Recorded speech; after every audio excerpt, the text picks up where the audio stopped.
Hey, this is Dr. Steve, your mayor, bringing you a COVID-19 update for this week. So in Jackson County, we've really had a pretty good week. We're 1 week post reduction in the regulations and the restrictions that we've had in place. And we've had about 6 or 7 cases up till today in our county. There has been a flare up though in Harrison County.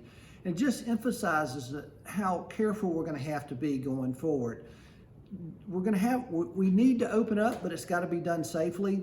And so the things that got us here, remember, there's no treatment, there's no vaccination. We have to use public health strategies. And those were, if you're sick, don't come in or don't go out in the community. Stay 6 feet apart, wash your hands and don't touch your face.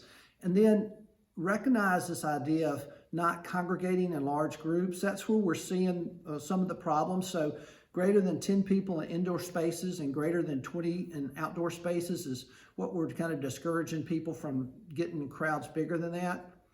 This is a big time of personal responsibility also.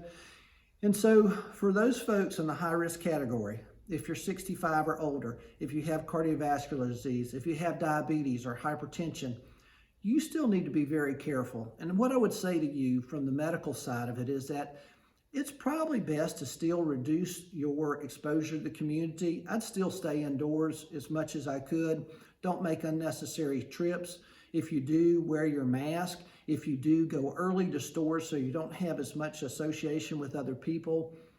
It's probably just makes sense to be able to give this another week or two to see how it's going to play out, because your opportunity to have a bad outcome is greater. And so we really need to try to reduce that. I wanted to change gears a little bit and start talking about things going on in the city. And this is important because the COVID pandemic has just taken over every part of our lives, but now we need to start moving on, especially with reduction in our restrictions. Let's talk about litter. And what I want to do is make a compelling argument why littering is an economic issue. During this pandemic time, we've still had people coming into town, developers, looking at both residential and commercial development. When they come to town, they can't assess how good the schools perform. They can't determine how robust the health system is, and they can't even determine how safe the city is. All they can do is look at the city and see how well kept it is. And so that's why littering is so important. So here's what we've done. We have a littering law in place. It's a $500 fine for littering. We're going to be putting up signs in high traffic areas so that people will be, they'll be put on notice that we are having a fine for it. And then we've asked our police department to be more aggressive about fining for it. The fact of the matter, and then finally, we've got a program in place where we've got people picking up litter, particularly in the high trafficked areas.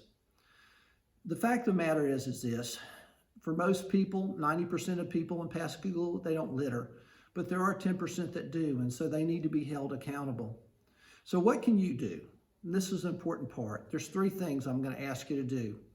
Number 1, please don't litter. If you put things in the back of an open truck, just make sure it doesn't blow out. Number 2, if you see litter, pick it up. Be part of the solution. Be part of the community that wants to help and contribute. And then number 3, this is a bigger thing. Talk to your family, your friends about why littering is bad and why it gives our city hurts our appearance.